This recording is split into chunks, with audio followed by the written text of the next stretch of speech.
ஏன்டா நீங்கெல்லாம் மனுஷங்களா இல்ல மிருகங்களா? மிருகங்க கூட இவ்வளவு கேவலமா நடந்துக்காது. அதை விட ரொம்ப கேவலமாவும் கீழ்த்தனமாவும் தான் நம்ம நாட்டுல ஒவ்வொருத்தரும் நடந்துட்டு இருக்காங்க.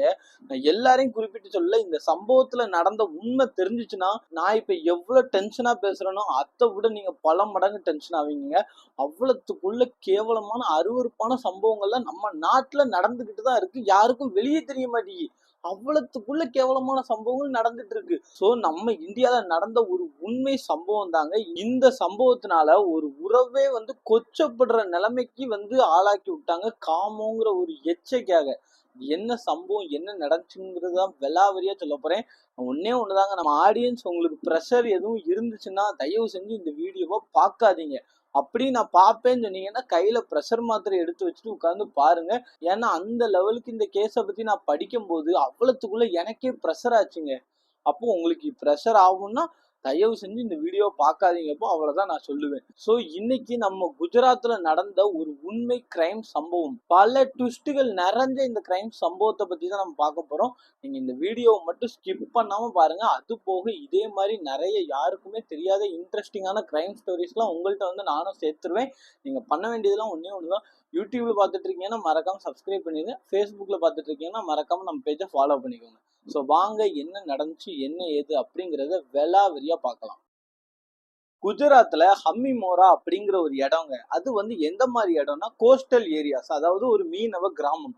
அந்த கிராமத்துல பாத்தீங்கன்னா அங்க உள்ள மக்களுக்கு முக்கியமான தொழிலே கடலுக்கு போய் மீன் பிடிக்கிறது மட்டும்தான். ஸோ அந்த கடல் சார்ந்த இடம் தாங்க அந்த ஹம்மிமோராங்க கிராமம். இந்த ஜூன் 13 என்ன ஆச்சுன்னா மீனவர்களுக்கு மீன் பிடிக்க தடையானது விதிச்சிட்டாங்க. எதுக்காகன்னா அங்க சரியான மழை, ஒரு தொடர்ந்து 5-6 நாளாவே மழை, அது போக புயல் காத்து. ஸோ இந்த மாதிரிலாம் இருந்துச்சுன்னா நம்ம ஊர்லயே மீன் பிடிக்க போக மாட்டாங்களா, அதே மாதிரி அந்த ஊர்லயுமே மீன்பிடி தடை வந்து போட்டிருக்காங்க. யாரும் கடலுக்குள்ள போகக்கூடாது அப்படிங்கிறதுக்காக. அப்போ ஒரு நபர் அவருடைய போட்டை வந்து ஒழுங்கா கெட்டியிருக்காரா, ஏன்னா செம்ம காத்து அடிச்சிட்டு இருக்கு, போட்டை ஒழுங்கா கெட்டலன்னா போட்டு தண்ணியோட போயிட்டுனா ஒன்றும் பண்ண முடியாதுன்னு சொல்லிட்டு போட்டை ஒழுங்கா கெட்டியிருக்கணும் அப்படிங்கிறத பாக்குறதுக்காக கடல் கிட்ட போறாருங்க. ஆனா அவரு நம்பவே முடியாத ஒரு பயங்கரமான விஷயத்த அங்க பாக்குறாரு. அது என்ன அப்படின்னா அங்க ஒரு பொணம் இருக்கு. இத பார்த்து அவரு உடனே பதறி அடிச்சுட்டு போலீஸ்காரங்க அக்கம் பக்கம் உள்ள ஆட்கள்கிட்ட எல்லார்ட்டையும் சொல்லிட்டாங்க. எல்லாருமே அங்க வாராங்க, போலீஸ்காரங்களும் வராங்க. அங்க கிராம மக்கள் ஆல்ரெடி எல்லாருமே கூடி இருக்காங்க. சோ அதுக்கப்புறம் அந்த டெட் பாடியை எதுவுமே ஐடென்டிஃபை பண்ண முடியல. ஏன்னா முகம் எதுவுமே ப்ராப்பரா இல்ல, யாருன்னே தெரியல. ஆனா இது ஒரு பெண்ணுடைய உடம்பு அப்படிங்கிறது மட்டும் நல்லா தெரிஞ்சுட்டுங்க. ஸோ இதுக்கப்புறம் ஃபாரன்சிக் வராங்க. அங்க வந்து தடயங்கள் எல்லாத்தையும் தேடுறாங்க. ஒரு சின்ன தடயம் கூட இல்லை. ஏன்னா ஆல்ரெடி காத்து மழை எல்லாம் பயங்கரமா பெஞ்சிட்டு இருக்கு. இவங்களை யாரு கொலை பண்ணிட்டு இங்க வந்து போட்டிருக்காங்க, இல்லைன்னா இங்க வச்சுதான் கொலை பண்ணிருக்காங்களா, எந்த ஒரு ஐடியாவும் இல்லை. ஒரு சின்ன எவிடன்ஸ் கூட இல்லை. அது போக ஆல்ரெடி அந்த இடத்துல ரொம்ப அலை வர்றதுனால அந்த பொணத்துக்கிட்ட வரைக்கும் கூட அலைகளானது வந்துட்டு வந்துட்டு போகுமா. ஸோ அதனால அங்க இருந்த அடையாளம் கூட கடல்ல உள்ள பேருக்கு வாய்ப்பு இருக்கு அப்படின்னு சொல்லி போலீஸ்காரங்க ரொம்பவுமே கன்ஃபியூஷன்ல இருக்காங்க. இப்ப என்ன பண்றது அப்படின்னு சுத்தமா தெரியல. ஸோ உடனே என்ன பண்ணிட்டாங்க, இந்த பாடியை அட்டாப்சிக்கு அனுப்பி விட்டாங்க. அனுப்பி விட்டுட்டு இந்த கிராம மக்கள் எல்லார்ட்டையும் கேட்குறாங்க, என்னன்னா இந்த மாதிரி உங்க வீட்டுல யாராவது காணுமா, யார் மேலேயே சந்தேகம் இருக்கா, இது யாரோட பாடி, அப்படி இப்படி கேட்குறாங்க. ஆனா அந்த கிராம மக்கள் யாருமே சொல்றாங்க இது யாருன்னே எங்களுக்கு தெரியாது, எங்க ஊர்ல அப்படிலாம் யாரும் காணாம போல அப்படிங்கிறாங்க. ஆனா போலீஸ்காரங்க ஒரு விஷயம் கண்டுபிடிக்கிறாங்க. என்னன்னா பார்த்தாலே தெரிஞ்சிடும்ல, ஒருத்தவங்க ஒரு உடம்பு வச்சு இந்த வயசுக்காரங்க அப்படிங்கறது கண்டுபிடிச்சிடலாம்ல. இந்த பெண் வந்து 40 to 45 வயசுக்குள்ள இருப்பாங்க அப்படிங்கிற மாதிரி போலீஸ்காரங்க நினைக்கிறாங்க. நினைச்சுக்கிட்டு இதே மாதிரிதான் கிராமங்கள்ல கேக்குறாங்க. 40 to 45 வயசுல இல்லைன்னா 35 to 45 வயசுல யாராவது ஒருத்தவங்க பெண்மணி காணாம போயிருக்காங்களா உங்க வீட்டுல அப்படிங்கிற மாதிரி கேக்குறாங்க. கிராமத்துல இருந்து யாருமே தொலைஞ்சு போல எதுவுமே இல்லைங்கிறாங்க. ஸோ இதுக்கப்புறம் அட்டாப்சி ரிப்போர்ட் வருதுங்க. அதுலயும் இவங்க சொன்ன ஒரு விஷயம் கன்ஃபார்ம் ஆயிட்டு, என்னன்னா அந்த பெண்ணானவங்க 40 to 45 வயசை சேர்ந்தவங்க அப்படின்னு கன்ஃபார்ம் ஆயிட்டு. பட் யாருங்கிறத கண்டுபிடிக்க முடியல.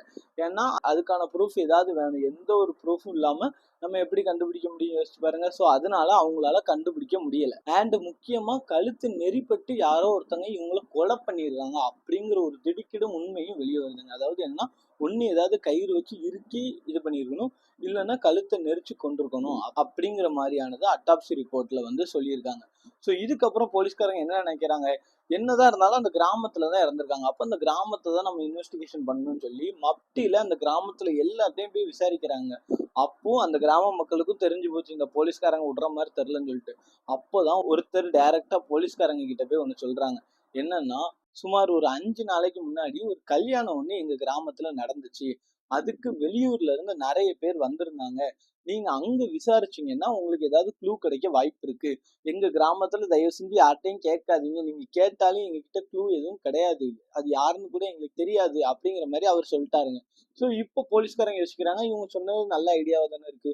நம்ம ஏன் போய் அந்த கல்யாணம் யாரு வீட்ல நடந்துச்சோ அவங்கள விசாரிக்க கூடாது அப்படிங்கிற மாரி முடிவு பண்றாங்க. இதுக்கப்புறம் அங்கேயுமே விசாரிக்கிறாங்க. வெளியூர்ல இருந்து நெறைய பேர் வந்திருக்காங்க அப்படிங்கிற மாரி தெரிய வந்திருக்கு. இதுக்கப்புறம் என்ன பண்றாங்கன்னா, சைபர் செக்யூரிட்டி இருப்பாங்க தெரியுமா? அவங்கள வச்சு அந்த சம்பவம் நடந்துச்சு தெரியுமா? அதாவது அந்த கல்யாணம் நடந்துச்சு தெரியுமா? ஏன்னா கல்யாணத்துல தான் வெளியூர்க்காரங்க வந்திருக்காங்க. அப்ப அந்த கல்யாண நாள் அன்னைக்கு தான் இந்த கொலையானது நடந்திருக்கணும்னு சொல்லி போலீஸ்காரங்க யூகிச்சுட்டு, அந்த பீச் சைடு அந்த பொணம் இருந்துச்சு தெரியுமா? அந்த பீச் சைடு நைட் டைம்ல எதுவும் சந்தேகப்படுற மாரியான சிக்னல்ஸ் இருக்குதா? அப்படிங்கிறத இன்வெஸ்டிகேட் பண்ண ஸ்டார்ட் பண்றாங்க. ஸ்டார்ட் பண்ணும்போது தான் தெரிய வருது, ஒரு 3 சிம் அந்த இடத்துல வந்து ஆக்டிவேட் ஆயிருக்கு அந்த கொலை செய்யப்பட்ட டைம்ல. இதுக்கப்புறம் அது யாரு அப்படின்னு பார்க்கும்போது தான் போலீஸ்காரங்களுக்கு இன்னொரு ஒரு ட்விஸ்ட் ஒன்று வருதுங்க. அது என்னன்னா, அந்த 3 சிம்முமே ஒரே ஆள் பேர்ல தான் இருக்கு. அந்த ஆள் பேர் என்ன தெரியுமா? லக்ஷ்மி பட்டுங்க. ஸோ இந்த லக்ஷ்மி பட் யாருன்னு சொல்லி அந்த சிம்மை வச்சு இன்வெஸ்டிகேட் பண்ண ஸ்டார்ட் பண்றாங்க. அப்பதான் தெரிய வருது, இந்த லக்ஷ்மி பட் அப்படிங்கிறவங்க 45 வயசு நிரம்பிய ஒரு பெண்ணுங்க. அப்போ ஆல்ரெடி அந்த இன்வெஸ்டிகேஷன்ல எல்லாமே கிடைச்சிட்டு, என்னது இந்த மாதிரி லக்ஷ்மி பட்டுங்கிறவங்க பேர்ல தான் இந்த 3 சிம் இருக்குன்னு சொல்லி. அது போக அந்த பாடியில உள்ள லேசான அந்த ஃபேஸ் கட்டை வச்சு இவங்க தான் அந்த பொணம், இவங்க தான் கொலை செய்யப்பட்டிருக்காங்க. யாரு? அந்த லக்ஷ்மி பட். அவங்க தான் கொலை செய்யப்பட்டிருக்காங்க அப்படிங்கிற மாதிரியான உண்மையான விஷயம் வந்து தெரிய வந்துட்டுங்க. இதுக்கப்புறம் என்ன ஆகுது அப்படின்னு பாத்தீங்கன்னா, போலீஸ்காரங்க இப்பவுமே க்ளூலெஸ்ஸா தான் இருக்காங்க. ஏன்னு பாத்தீங்கன்னா, அந்த இடத்துல 3 சிம் கார்டு அந்த டைம்ல ஆக்டிவ்ல இருந்திருக்கு. அந்த 3 சிம் கார்டுமே லக்ஷ்மி பட்டோட பேர்ல தான் இருந்திருக்கு. ஆனா கொலை செய்யப்பட்டதும் லக்ஷ்மி பட் தான். இப்ப என்ன பண்றதுன்னே தெரிய மாட்டேங்குது. இப்பதான் போலீஸ்காரங்க அந்த லக்ஷ்மி பட் யாரு, அவங்க என்ன பண்றாங்க, அவங்கள எப்படியாவது கண்டுபிடிக்கணும்னு சொல்லி அவங்க ஃபுல்லா ட்ரேஸ் பண்ண ஆரம்பிக்கிறாங்க. அப்போதான் லக்ஷ்மி பட்டோட வீடை கண்டுபிடிக்கிறாங்க. அவங்க வீடை கண்டுபிடிச்ச போலீஸ் டைரக்டா அவங்க வீட்டுக்கு போறாங்க. அவங்க வீட்டுக்கு போய் கதவை தட்டுறாங்க. கதவை தட்டும் போது கதவை திறந்துட்டு ஒரு பொண்ணு வெளியே வராங்க. அந்த பொண்ணு யார் தெரியுமா? 17 வயது பெண். அந்த பெண்ணுடைய பெயர் ரித்துங்க. யோசிச்சு பாருங்க, 17 வயசு தான். இதுக்கப்புறம் என்னன்னா, அந்த பொண்ணு கிட்ட வந்து போட்டோ காட்டுறாங்க. யார் போட்டோவை? லக்ஷ்மி பட் போட்டோவை காட்டுறாங்க. இது யாருன்னு தெரியுமாமா உனக்கு அப்படிங்கிற மாதிரி கேக்குறாங்க. அப்ப அந்த அந்த பொண்ணு ரித்து சொல்லுது, இது எங்க அம்மா தான். உங்க அம்மா இப்ப எங்க அப்படின்னதுக்கு, எங்க அம்மா காணும் அப்படின்னு சொல்லிட்டு இருக்காங்க. இவங்க வெளியே வச்சு விசாரிக்கும் போது யாரோ ஒரு ஆள் பின்வாசலை குதிச்சு ஓடுறாங்க. அப்போ போலீஸ்காரங்க பார்த்துட்டாங்க, ஏதோ ஒரு ஆளு பின்வாசலை குதிச்சுட்டு ஓடுறான் அப்படின்னு சொல்லிட்டு. போலீஸ்காரங்க ஆல்ரெடி ஃபோர்ஸோட தானே வந்திருப்பாங்க. உடனே ரவுண்ட் அப் பண்றாங்க. அவனை விரட்டி போய் சேஸ் பண்ணி பிடிக்கிறாங்க. அந்த பிடிச்ச ஆள் பேர் தான் என்னன்னா யோகேஷ். இந்த யோகேஷ்க்கு வந்து 36 வயசு. இந்த பொண்ணுக்கு வந்து 17 வயசு. இந்த 36 வயசு யோகேஷ்க்கும் இந்த பொண்ணுக்கும் என்ன சம்பந்தம்? அப்படியே ஏதாவது சம்பந்தமா இருந்தாலும் இவன் ஏன் போலீஸ்காரங்களை பார்த்து ஓடணும்னு சொல்லிட்டு 2 பேரையும் கூப்பிட்டு விசாரிக்காங்க. அப்ப இந்த பொண்ணு என்ன தெரியுமா சொல்லியிருக்கா? இந்த யோகேஷ்ங்கிறது என்னுடைய அப்பா, என்னுடைய அம்மா எங்க போனாங்கன்னு தெரியல, ரொம்ப நாளா ஆளை காணும் அப்படின்னு சொல்லி அந்த பொண்ணு ரித்து வந்து சொல்றாங்க. அப்போ போலீஸ்காரங்க சொல்றாங்க, உன்னுடைய அம்மா வந்து இறந்து போயிட்டாங்க அப்படிங்கிற மாதிரி சொல்றாங்க. அதுக்கப்புறம் பார்த்தா அந்த பொண்ணுக்கு துளி அளவு கூட ஒரு ஃபீலிங்ஸே இல்லை. அப்போ ஒரு பெண் காவலர் கேக்குறாங்க, ஏம்மா இந்த மாதிரி உங்க அம்மா இறந்துட்டாங்கன்னு சொல்றோம், நீ என்னமோ அசால்ட்டா உட்கார்ந்துருக்கிய, ஒரு சின்ன ஃபீலிங்ஸ் கூட இல்லையா அப்படிங்கிறாங்க. இந்த பொண்ணு அமைதியாவே இருந்திருக்கு. அது போக இந்த 36 வயசு பையனை வந்து என்னுடைய அப்பா அப்பான்னு சொல்லிட்டு இருக்கு. இதனால போலீஸ்காரங்களுக்கு இந்த கேஸ்ல ரொம்பவுமே டவுட் ஆகி 2 பேரையும் தனிப்பட்ட முறையில அவங்க ஸ்டைல்ல விசாரிக்க ஆரம்பிச்சாங்க. விசாரிச்சு விசாரிச்சு நிறைய உண்மைகளை கொண்டு வந்தாங்க. இந்த ஒரு ஒரு உண்மையை கேட்கும் போது இப்பதாங்க எனக்கு ப்ரெஷர் ஏறுச்சு. உங்களுக்கும் இனிமேதான் ப்ரெஷர் ஏற ஆரம்பிக்கும். ரொம்ப பொறுமையா ஸ்கிப் பண்ணாம ஒண்ணு ஒண்ணா கேளுங்க. அவ்வளவு ட்விஸ்ட் அண்ட் டர்ன்ஸ் இனிமேதான் வரப்போகுது. அதாவது இந்த லக்ஷ்மி பட் இருக்காங்க தெரியுமா? அவங்களுக்கு 2005ல சுரேஷ் அப்படிங்கிறவங்க கூட வந்து கல்யாணம் நடக்குதுங்க. 2 பேரும் கல்யாணம் பண்ணி அவங்க 2 பேத்துக்கும் பிறந்ததுதான் இந்த ரித்து. இவங்க 3 பேருமே குடும்பமா ரொம்பவுமே சந்தோஷமா தான் வாழ்ந்துட்டு வராங்க. இந்த பொண்ணு யாரு? இந்த லக்ஷ்மி பட் இருக்காங்க தெரியுமா? இவங்களும் வேலை பார்க்குறாங்க. அந்த சுரேஷுங்கிற அவருடைய கணவரும் வந்து வேலை பார்க்குறாருங்க. இப்படியே இவங்க வாழ்க்கை போயிட்டு இருக்கும்போது பல வருஷங்கள் கடந்து போகுதுங்க. இதுக்கப்புறம் என்ன ஆகுதுன்னா, இந்த லக்ஷ்மி பட்டோட நடவடிக்கை கொஞ்சம் கூட சரியில்லை. அதாவது என்னன்னா, இந்த லக்ஷ்மி பட் வேலை செய்யறாங்க தெரியுமா? அதுல கூட வேலை பார்க்குற நபர் தான் சித்தாந்தருங்க. இந்த ஜித்தாந்தர் கூட இவங்க லட்சுமி பட் வந்து ஒர்க் பண்ணும்போது நல்லா பேசி பழகிருக்காங்க. இப்படியே இவங்க பழக்கமானது கொஞ்சம் கொஞ்சமா டெவலப் ஆயிட்டே இருந்திருக்கு. ஒரு கட்டத்துல 2 பேரும் ஃபோன் நம்பர் மாத்திக்கிறாங்க. நைட் ஆனா 2 பேரும் ஃபோன்ல பேசிக்கிறாங்க. அடிக்கடி சேட் பண்ணியிருக்காங்க. இப்படியே இவங்களுடைய உறவானது கள்ள உறவா மாறி இருக்குங்க. அதாவது என்னன்னா, வேலை செய்யற இடத்துலயே டெய்லியுமே 2 பேரும் உடல் உறவு பண்ணியிருக்காங்க. இந்த மாதிரி நிறைய கேவலமான விஷயங்கள்லாம் பண்ணியிருக்காங்க. இது என்னங்க கேவலம், இதுக்கு அப்புறம் நடந்துச்சு பாருங்க, அதெல்லாம் என் வாயால சொல்ல முடியல. அவ்வளவு கேவலமா பண்ணியிருக்கான் அந்த லட்சுமி பட் அப்படிங்கிறவ. என்னன்னா, இந்த கணவர் வந்து, அதாவது அந்த சுரேஷுங்கிற கணவர் வந்து வீட்டுக்கு அந்த சுரேஷுங்கிற கணவர் வந்து வேலைக்கு போயிருவார் தெரியுமா. வேலைக்கு போனதுக்கு அப்புறம் இந்த ஆபீஸ்ல இந்த ஜித்தாந்தர் இருக்கான் தெரியுமா, அவனை வீட்டுக்கு கூட்டு வந்து உடலுறவு பண்ணுவாளாங்க. இதுல என்ன தெரியுமா ஹைலைட்டு, அவங்க வீடு வந்து ரொம்ப சின்ன வீடாங்க, சிங்கிள் ரூம் வீடு தானா. இந்த பொண்ணு இருக்கு தெரியுமா ரித்து, இந்த பொண்ணை அந்த இடத்துல உட்கார வச்சுட்டு 2 பேரும் இங்க உடலுறவு பண்ணுவாங்களாம். எவ்வளவு கேவலமா இருக்கு யோசிச்சு பாருங்களேன். அந்த பொண்ணு வந்து அப்படியே திரும்பி உட்காந்துக்குமாங்க. அந்த பொண்ணுக்கு வந்து தோணுமா, நம்ம அம்மா ஏன் இவ்வளவு கேவலமா பண்றாங்க, இதெல்லாம் தப்பு இல்லையா, நம்ம அப்பா பாவம், அப்படி இப்படிலாம் தோணுமா. ஆனா அந்த பொண்ணு ஒண்ணுமே பண்ணாதான். ஸோ இதனாலேயே அந்த பொண்ணுக்கு கொஞ்சம் கொஞ்சமா அருவருப்பா இருக்குங்க. இப்படியே பல நாட்களா இந்த பொண்ணை உட்கார வச்சு 2 பேரும் உடலுறவு பண்ணிக்கிட்டே இருந்திருக்காங்க. ஒரு கட்டத்துல என்ன ஆகுது அப்படின்னு பாத்தீங்கன்னா, இந்த சுரேஷ் வந்து வேலைக்கு போனவர் என்னமோ தெரியல, திடீர்னு சீக்கிரம் வீட்டுக்கு வந்திருக்காரு. வீட்டுக்கு வந்து பாக்குறாரு, தன்னுடைய பொண்ணு திரும்பி உட்கார்ந்துருக்கா. பக்கத்துல அவருடைய மனைவியும் அவர் கூட வேலை பார்க்கிற ஒருத்தரும் உடல் உறவுல ஈடுபட்டு இருக்காங்க. தன்னுடைய பொண்ணு அதுல திரும்பி உட்கார்ந்துருக்கா. அவருக்கு பார்த்த அந்த மனுஷனுக்கு எப்படி இருக்கும் யோசிச்சு பாருங்களேன். உடனே நேர கதவை திறக்காரு, உள்ள வாராரு, தன்னுடைய பொண்ணை கையை பிடிச்சு இழுத்து வெளியே கூட்டு போயிட்டாருங்க. ஏன்னா பொண்ணை இப்படி வச்சுட்டு எப்படி இருக்கும் யோசிச்சு பாருங்க. அதுக்கப்புறம் அந்த ஆள் இருக்கான் தெரியுமா, அவன் வந்து பின்னாடி கேட்ட திறந்து தலை தெறிக்க ஓடி இருக்கான். அந்த ஜினாந்தரா அவங்க ஓடிட்டான் அவன். சோ இதுக்கப்புறம் உள்ள வந்த அந்த சுரேஷ் என்ன தெரியுமாங்க பண்ணியிருக்காரு, அப்பு கூட இவளை எதுவுமே பண்ணல. அவரு கோவம் என்ன தெரியுமா, தான் பொண்ணை இப்படி வச்சுட்டு பண்ணிருக்கிய, உனக்குலாம் கொஞ்சமாவது அறிவு இருக்கலாம், நீ எல்லாம் ஒரு தாயா அப்படிங்கிற மாதிரி தாங்க அவருடைய மைண்ட் செட் அப்போ இருந்திருக்கு. ஆனாலும் இதை போய் யார்கிட்ட சொல்ல முடியும், பொண்ணை இப்படி பக்கத்துல உட்கார வச்சுட்டு ஒருத்தன் கூட படுத்து கிடந்து உடலுறவு பண்ணிட்டு இருக்கான்னு சொல்லிட்டு இருக்க முடியுமா. ஸோ அதனால இந்த ஒரு தடவை உன்னை நான் மன்னிச்சு விடுறேன், தயவு செஞ்சு இதுக்கு மேல இந்த மாதிரி பண்ணாத அப்படிங்கிற மாதிரி சொல்லி அவளுக்கு வந்து அட்வைஸ் கொடுத்து, இனிமே பண்ணக்கூடாது எதுவும், இந்த ஒரு தடவை வார்னிங் உனக்கு, இனிமே இந்த மாதிரிலாம் பண்ணாதமா தப்பு அப்படிங்கிற மாதிரி சொல்லிட்டாரு. இப்போ அந்த லட்சுமி பட்டி என்ன தெரியுமா சொல்லியிருக்கா, நான் அப்படிதாமல பண்ணுவேன், உன்னால என்ன பண்ண முடியுமோ பண்ணிக்கோ, நான் அவங்க கூட தான் படுப்பேன், நான் எவங்க கூட வேணா படுப்பேன், உனக்கு என்ன அப்படிங்கிற மாதிரி சொல்லியிருக்கா. இவருக்கு எப்படி இருக்கும் யோசிச்சு பாருங்க இந்த சுரேஷுங்கிறது. ஸோ இவர் உடனே என்ன பண்ணாரு, இனிமே செட் ஆகாது, இவள்கிட்ட இருந்து டைவர்ஸ் வாங்கினாதான் நம்ம நிம்மதியா இருக்க முடியும்னு சொல்லி கோர்ட்ல போய் டைவர்ஸும் அப்ளை பண்ணி டைவர்ஸும் வாங்குறாரு. பட் இதுல ஒரு விஷயம் நடக்குது என்னன்னா, அந்த பொண்ணை வந்து தன்னுடைய தாய் கூட தான் இருக்கணும், அதாவது அந்த ரித்துங்கிற பொண்ணு இருக்கா தெரியுமா, அவ வந்து தன்னுடைய தாய் கூட தான் இருக்கணும் அப்படிங்கிற மாதிரி தீர்ப்பு வந்துட்டுங்க. ஸோ அதனால பொண்ணு வந்து அம்மா கூட தான் இருக்கா, சுரேஷுங்கிறவர் தனியா பிரிஞ்சு போயிட்டாரு. ஸோ இதுக்கப்புறம் என்ன ஆகுதுன்னா, அந்த பொண்ணு, லட்சுமி பட்டு, வேற ஜித்தாந்தர், இவங்க 3 பேரும் அதே வீட்டுல ரொம்பவுமே சந்தோஷமா வசிக்கிறாங்க. இப்போ அந்த பொண்ணு ரித்து எப்படின்னா, சரி நம்ம அப்பாவுக்கு துரோகம் பண்ணாலும் இப்போ நம்ம அம்மா இவர் கூட ஒழுங்கா தானே இருக்காங்க அப்படிங்கிற மாதிரிதான் அந்த பொண்ணுமே வந்து அப்படியே மூவ் ஆன் ஆகி போயிட்டு இருந்திருக்குங்க. ஆனா இந்த லட்சுமி பட்டுங்கிற காம கொடூரி இருக்கா தெரியுமா, அவளுக்கு இந்த ஜித்தாந்தரும் பத்தல. ஏற்கனவே சுரேஷ், அதுக்கப்புறம் சுரேஷ் கூட இருக்கும்போதே ஜித்தாந்தர்னு ஒருத்தர், இப்போ ஜித்தாந்தரும் பத்தாம இன்னொரு ஆள்.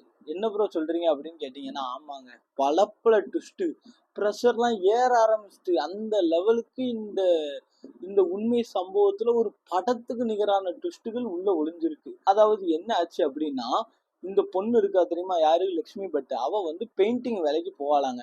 அங்க பெயிண்டிங் வேலையில வந்து பழக்கப்பட்ட ஆள் தான் யாரு, யோகேஷ்ங்கிறவர்.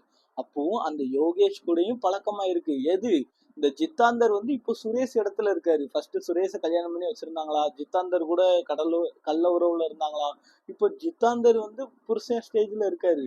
இந்த யோகேஷ் வந்து ஜித்தாந்தரோட இடத்துல இருக்காருங்க. அந்த இதெல்லாம் நான் என்னத்தன்னு சொல்ல, எங்கதான் போய் எதுக்குதான் இப்படி அலைதாங்களோ தெரியலங்க. இதுக்கப்புறம் அந்த யோகேஷ் இருக்கான் தெரியுமா, அவங்க கூட பெயிண்ட் அடிக்கும் போதே பழக்கமாயி அவங்க 2 பேரும் அந்த பெயிண்ட் அடிக்கிற இடத்துலயே நல்ல உடல் உறவு பண்றது, இந்த மாதிரி நிறைய கள்ள வேலைகள் அவ்வளவும் பார்த்திருக்கா. எச்ச வேலை, ஈன வேலை எல்லாம் பார்த்திருக்கா. இதுக்கெல்லாம் காரணம் என்ன தெரியுமா, சுரேஷோட ஜித்தாந்தர் வயசு கம்மி, ஜித்தாந்தரோட யோகேஷ் வந்து வயசு கம்மி. அப்போ இவன் 45 வயசு கிளவி மாதிரி ஆயிட்டால. இவளுக்கு வந்து சின்ன சின்ன பைகளா பார்த்து இந்த மாதிரி இருக்கணும்னு ஆசை போல, அதனாலதான் இந்த வேலையெல்லாம் பார்த்துருக்கா. ஸோ இது அந்த இடத்துல உடலுறவு பண்ணிட்டு வச்சுட்டு இருந்தா வேற. இது ஒரு கட்டத்துல வேற மாதிரி போகுது. என்னன்னா, இந்த ஜித்தாந்தர் வேலைக்கு போயிருவாரு தெரியுமா? வேலைக்கு போனதுக்கு அப்புறம் அதே மாதிரி பொண்ணை உட்கார வச்சு இந்த யோகேஷும் லட்சுமி பட்டும் உடலுறவு பண்ணுவாங்களாம். இந்த வாட்டி திரும்பிலாம் இருக்க மாட்டாங்களாம். அந்த பிள்ளைய பார்க்க வச்சு இவங்க 2 பேரும் பண்ணுவாங்களாங்க. அந்த பிஞ்சு பிள்ளை, அது என்ன ஒரு 17 வயசு தானே இருக்கும். அந்த பிள்ளைக்கு எப்படி இருக்கும் யோசிச்சு பாருங்க. அந்த லெவலுக்கு கீழ்த்தனமான வேலைகள் எல்லாமே இந்த லட்சுமி பட்டு வந்து அப்பவே பார்த்துருக்கான். ஸோ இதுக்கப்புறம் என்ன ஆகுது அப்படின்னா, இதே மாதிரி கண்டினியூஸா நடந்துட்டு இருக்கும்போது இந்த பொண்ணு தான் கொஞ்சம் பெரிய பிள்ளை ஆயிட்டுல. இந்த பிள்ளை எதிர்த்து கேட்டுட்டு அவங்க அம்மா கிட்ட, அம்மா நீ பண்றதெல்லாம் தப்புமா, ஏற்கனவே அப்பா நீனா நிம்மதியா வாழ்ந்துட்டு இருந்தோம், நீ தான் தேவையில்லாம இன்னொருத்தையும் கூட பழக்கம் வச்சு என்னை இதே மாதிரி பார்க்க வச்சு என்னை நான் இருக்கும் போதே இந்த தேவையில்லாத அசிங்கம்லாம் பண்ணி அப்பாவை வந்து பிரிச்சுட்டேன். சரி இந்த ஜித்தாந்தர் அவர் கூடயாவது நீ நிம்மதியா தானே இருந்தோம், அவர் தான் எனக்கு அப்பா, 2வது அப்பா அப்படிங்கிற மாதிரி யோசிச்சுட்டு இருந்தேன். சரின்னு சொல்லி அந்த ஜித்தாந்தர் கூட வாழ ஆரம்பிச்சிட்டோம்ல. இப்போ வந்து திரும்ப இந்த புதுசா ஒருத்தனை இது பண்றியே, எனக்கு மொத்தம் எத்தனை அப்பேம்மா அப்படிங்கிற மாதிரி எய்த்து கேட்டா. எய்த்து கேட்டுட்டு இவங்க அம்மா என்ன பண்ணிட்டு, யாரு லட்சுமி பட்டு, அவ வந்து டைரக்டா வந்து உன் வேலை உண்டு என்ன உண்டு அதை தான் பார்க்கணும், ஒழுங்கா படிக்கியா, சோறு தரேன் திங்கியா, நாங்க என்னென்ன பண்றோமோ அதை பாக்கியா, அது மட்டும் தான் உன் வேலை அப்படிங்கிற மாதிரி சொல்லியிருக்கா.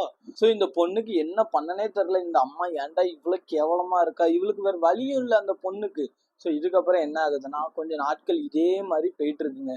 இதுக்கப்புறம் இந்த லட்சுமி பட்டுக்கு வந்து உடம்பு சரியில்லாம போகுது. உடம்பு சரியில்லாம போனனால யாராவது ஒரு நாள் பெயிண்ட் அடிக்கிறதுக்கு போகணும். அப்போ அவ வந்து சொல்றா, இந்த ரிந்துட்ட நீ போய் பெயிண்ட் அடி இன்னைக்கு ஒரு நாள் அப்படிங்கிறான்.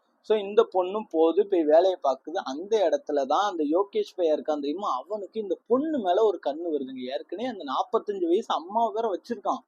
வச்சுக்கிட்டும் சரி அது என்னமோ பண்ணட்டுமே, அதோட பொண்ணு, இவன் ஒரு அப்பா ஸ்தானத்துல இருக்கான். ஆனா இவனுக்கு வந்து அந்த பொண்ணு மேலேயும் கண்ணு வந்திருக்குங்க.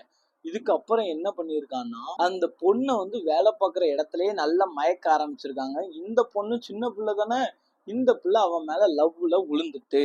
ஸோ இதுக்கப்புறம் என்ன ஆயிருக்கு, இவங்க 2 பேரும் அந்த அந்த வேலை செய்யற இடத்துலயே உடல் உறவுல ஈடுபட்டிருக்காங்க. யாரு, இந்த அப்பா ஸ்தானத்துல இருக்கான் பாருங்க இந்த யோகேஷ், அவன் அந்த பிள்ளையை, அந்த 45 வயசு ஒருத்திய வச்சிருந்தான் தெரியுமா, அவன் பிள்ளைய வந்து இவன் அந்த இடத்துலயே வச்சு எல்லாமே பண்ணுதாங்க. யோசிச்சு பாருங்க எவ்வளவு கேவலமான ஜென்மங்கள்.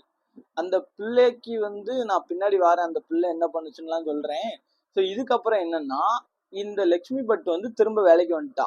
அவங்களுக்கு உடம்பு சரியில்லாம, அவங்களுக்கு உடம்பு சரியாயிட்டு திரும்ப வேலைக்கு வந்துட்டாளா. இதுக்கப்புறம் இந்த யோகேஷ் என்ன பண்றான்னா, இந்த மாதிரி நான் என்னோட வீட்டு வரைக்கும் போயிட்டு வரேன் அப்படின்னு சொல்றான். யாருக்கிட்ட, லட்சுமி பட்டு கிட்ட. அப்ப லட்சுமி பட்டுக்கு என்னன்னா, அவ வீட்டுக்கு போல, லட்சுமி பட்டு வீட்டுக்கு போல, இந்த யோகேஷோட வீட்டுக்கு போயிட்டு வரேன்னு சொல்லிட்டு தான் யோகேஷ் வந்து போறான். ஆனா இந்த லட்சுமி பட்டுக்கு வந்து டவுட். ஏன்னா அடிக்கடி இந்த மாதிரி வீட்டுக்கு போறேன்னு பாதியிலேயே போறான் வேலை பார்த்துட்டு இருக்கும்போது. ஆனா அவன் ஸ்டார்டிங்ல எல்லாம் ஒண்ணுமே கண்டுக்கல. போக போக பார்த்தா இவன் என்னடா பண்றான்னு சொல்லி டவுட்ல ஒரு நாள் ஃபாலோ பண்றாங்க. ஃபாலோ பண்ணும்போது தான் தெரியுது, இந்த யோகேஷும் ரித்துவும் அவங்க வீட்டுக்குள்ள உடல் உறவுல இருக்காங்க, ஒட்டு துணி கூட போடாம. இந்த இவ பாக்குறா, யார், இந்த 45 வயசு கொடூரி வந்து பாக்குறா தான் மகளை வந்து அவன் வந்து அப்படி பண்றான். நம்ம கூட படுத்தவன் இப்ப தான் மக கூட படுக்கிறா அப்படிங்கறத அந்த லட்சுமி பட்டு வந்து பாக்குறா. இந்த இடத்துல அவ ஒரு தாய்ங்க பெத்து எடுத்திருக்கான் அந்த பிள்ளைய. அந்த பிள்ளைய அந்த நிலைமையில அவ பாக்குறா. அவ என்ன பண்ணிருக்கணும், ஆனா அவ என்ன பண்ணா தெரியுமா, நேரா உள்ள போனா. உள்ள போயிட்டு நீ என்னைய தானே லவ் பண்ற, என் பிள்ளை கூட நீ எப்படி இப்படி இருக்கலாம். அவளுக்கு வந்து எப்படின்னா, என் பிள்ளைய நீ இப்படி பண்ணிட்டிய, என்ன என்னன்னாலும் இது பண்ணிக்கோ, நம்ம 2 பேரும் வேற, என் பிள்ளைய நீ இது பண்ண அப்படி சொல்லல, நீ என்னைய தானே லவ் பண்ற, என்னைய விட்டுட்டு எப்படி என் பிள்ளை கூட நீ இது பண்ணலாம் அப்படிங்கிற மாதிரி சொல்லியிருக்காங்க. அப்ப எவ்வளவு கேவலமான பிள்ளை. 10 மாசம் சுமந்துதான் பெத்தாளா, இவெல்லாம் என்னத்த சொல்ல, அந்த லெவலுக்கு இருக்குங்க. சோ இதுக்கப்புறம் என்னன்னா, அவ பொண்ணை அடிச்சு இனிமே நீ இவன் கூட எல்லாம் வந்து இது பண்ணக்கூடாது, வைக்க கூடாது, இவன் கூட நீ பேசக்கூடாது, லவ் பண்ற அது இது சுத்திட்டு இருந்தா நீ செத்துட்ட பாத்துக்க, அப்படி இப்படின்னு திட்டிருக்கான். யார, அந்த ரித்துங்கிற 17 வயசு பொண்ணை வந்து திட்டிருக்காங்க. அதே மாதிரி யோகேஷ்டையும் போயிட்டு நீ என் கூட மட்டும் தான் இருக்கணும், என் பிள்ளைகளை விட்டு எல்லாம் போக கூடாது, நான் மட்டும் தான் உன்னை லவ் பண்ணுவேன் அப்படின்னு சொல்லியிருக்கான். ஸோ இதுக்கப்புறம் என்ன ஆகுது அப்படின்னு பாத்தீங்கன்னா, இந்த ரித்துவும் யோகேஷும் வந்து பாத்துக்கிறதே இல்லைங்க. ஆனா இந்த ரித்துங்கிறது சின்ன பிள்ளை தானே, இந்த பிள்ளைக்கு ரொம்பவுமே லவ் ஆயிட்டு அந்த யோகேஷ் மேல.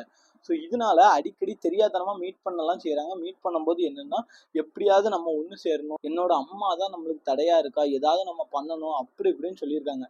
அப்பவும் இந்த பொண்ணு வந்து என்ன தெரியுமா சொல்லியிருக்கு, பேசாம எங்க அம்மாவை போட்டு தள்ளிடுவோமா, எங்க அம்மா உயிரோட இல்லைன்னா நம்மள யாராலையும் பிரிக்க முடியாது அப்படிங்கிற மாதிரி அந்த பொண்ணு சொல்லியிருக்கா. அது கேட்ட அந்த யோகேஷ் வந்து இது நல்ல ஐடியாவா இருக்கு, பேசாம போட்டு தள்ளிடுவோமா, யாருக்கும் மாட்டாத மாதிரி பண்ணிடலாம் நம்ம அப்படிங்கிற மாதிரி 2 பேரும் பிளான் போட்டிருக்காங்க. அது என்ன பிளான்னா, ஒரு ஃபங்க்ஷன் வீடு ஒண்ணு இருக்கு ஹமிமோரால, அதாவது நான் ஸ்டார்டிங்ல சொன்னேன் பாருங்க ஒரு கல்யாண வீடு, அந்த கல்யாண வீட்டுக்கு தான் போகலாம் 3 பேரும் அப்படின்னு சொல்லிட்டு பிளான் பண்ணி அங்க வச்சு இவ்வளவு போட்டு தள்ளிடுவோம் அப்படின்னு முடிவு பண்ணியிருக்காங்க. அந்த கல்யாண வீட்டுக்கு போறாங்க. அங்க வச்சு யோகேஷ் என்னன்னா, இந்த லட்சுமி பட்டுக்கிட்ட எனக்கு இப்போ ரொம்ப இதா இருக்கு, வா நம்ம எங்கேயாவது ஒதுங்குவோம், இது பீச் சைடு தான், இந்த இடத்துல வச்சு நம்ம பண்ணுவோம் அப்படி இப்படின்னு சொல்லியிருக்கான். இந்த பொண்ணு அங்க உட்கார வச்சுட்டு 2 பேரும் அந்த கடற்கரை சைடு வந்து போயிருக்காங்க. எது அந்த ஸ்டார்டிங்ல அவளோட பணம் இருந்துச்சு தெரியுமா, அந்த சைடு போயிருக்காங்க. அந்த சைடு போயிட்டு இருக்கும்போது இந்த இடத்துல வச்சு பண்ணுவோமா அப்படின்னு முடிவு பண்ணியிருக்காங்க. பார்த்தா பின்னாடியே அவ பொண்ணு வந்திருக்கா, யாரு, ரித்து. ஒன்னு யாரு இங்க வர சொன்னா, நீலாம் இங்க வரக்கூடாது போடி, இவ்வளவு எதுக்கு இங்க கூப்பிட்டீங்க வச்சிங்கன்னு சொல்லி இவ சவுண்டு போட்டிருக்கா லட்சுமி பட்டு. உடனே கழுத்தை புடிச்சிட்டா யாரு, இந்த யோகேஷ் கழுத்தை பிடிச்சி நெரிக்க ஆரம்பிச்சிட்டாங்க. நெரிச்சு அப்படியே கொஞ்சம் கொஞ்சமா நல்லா இது பண்ணி கொன்னுட்டாங்க 2 பேரும் சேர்ந்து. யாரு, அப்பனும் மகனும் சேர்ந்து பெத்த தாய கொன்னுட்டாங்க. கொன்னு அதே பீச்ல குழியை தோண்டி புதைச்சிட்டாங்க, எந்த ஒரு அடையாளம் எதுவுமே இல்லாத மாதிரி. ஸோ இதுக்கப்புறம் டைரக்டா 2 பேரும் வீட்டுக்கு போயிருக்காங்க. நல்லா அதுக்கப்புறம் ஜாலி தான், நல்ல உடல் உறவு பண்ணி அப்பனும் மகளும் அவ்வளோ என்ஜாய் பண்ணியிருக்காங்க. பட் இவங்க எதிர்பாராத விஷயம் என்னன்னா, அந்த 5 நாள் நல்ல மழை பெஞ்சு காத்தடிச்சு அந்த மண்ணரிப்புலாம் ஏற்பட்டு அந்த பணம் வெளியே வரும் அப்படிங்கிறத இவங்க எதிர்பார்க்கவே இல்லை. ஸோ அதுக்கப்புறம் அந்த பணம் வெளியே வந்திருக்கு. அதை தான் ஊர் மக்கள் பார்த்துருக்காங்க. போலீஸ் விசாரிச்சு இப்படி கடைசியில ஒரு ஒரு க்ளூவா பிடிச்சி இவ்வளோ பெரிய ட்விஸ்டையும் ரிவல் பண்ற லெவலுக்கு இவங்களை இன்வெஸ்டிகேட் பண்ணி உண்மை எல்லாத்தையும் கண்டுபிடிச்சிட்டாங்க. இப்போ நான் ஒன்னே ஒண்ணுதான் கேட்குறேன், இதுக்கு காரணம் நீங்க யாருன்னு நினைக்கீங்க? நான் சீரியஸா என்னோட பாயிண்ட் ஆஃப் வியூ தான் நான் சொல்றேன். அது தப்பா கூட இருக்கலாம். பட் என்னோட பாயிண்ட் ஆஃப் வியூ நான் சொல்றேன். அந்த லக்ஷ்மி பட்டு தாங்க. ஏன்னா ஒரு பிள்ளை எப்படி வளரணுங்கிறது அவங்க பெத்தவங்க நடந்துக்கிறத பொறுத்து தான் இருக்கு. இவ்வளவு கேவலமா பண்ணான்னா அப்ப அவ பிள்ளை மைண்ட்ல எப்படி நல்ல விஷயம் இருக்கும் யோசிச்சு பாருங்களேன். நம்ம நல்லது சொல்லி கொடுத்தாதான் பிள்ளைகள் மனசுல நல்லது இருக்கும். இப்போ நம்ம இருக்கோம் வீட்டுல கெட்ட வார்த்தை போட்டு பேசிக்கிட்டே, அப்பா அம்மா கெட்ட வார்த்தை போட்டு பேசிக்கிட்டே இருந்தா அந்த பிள்ளையும் கெட்ட வார்த்தை போடதான் செய்யும். அதுக்கு எது நல்ல வார்த்தை எது கெட்ட வார்த்தைன்னு எப்படி தெரியும்? நீங்க 24 மணி நேரம் கெட்ட வார்த்தை போட்டு பேசிக்கிட்டே இருந்தா அந்த பிள்ளையும் கெட்ட வார்த்தை போட தானே செய்யும். ஸோ என்னோட பாயிண்ட் ஆஃப் வியூ தான். நீங்க என்ன நினைக்கிறீங்க? பெத்தவங்க தான் இதுக்கெல்லாம் காரணம்னு சொல்லி நான் நினைக்கிறேன். நீங்க என்ன நினைக்கிறீங்கிறத கமெண்ட் பாக்ஸ் சொல்லுங்க. இதே மாதிரி இன்னொரு ஒரு இன்ட்ரெஸ்டிங் கிரைம் ஸ்டோரியில உங்களை வந்து சந்திக்கிறேன். அதுவரை உங்களிடமிருந்து விடைபெறுகிறேன். வணக்கம்.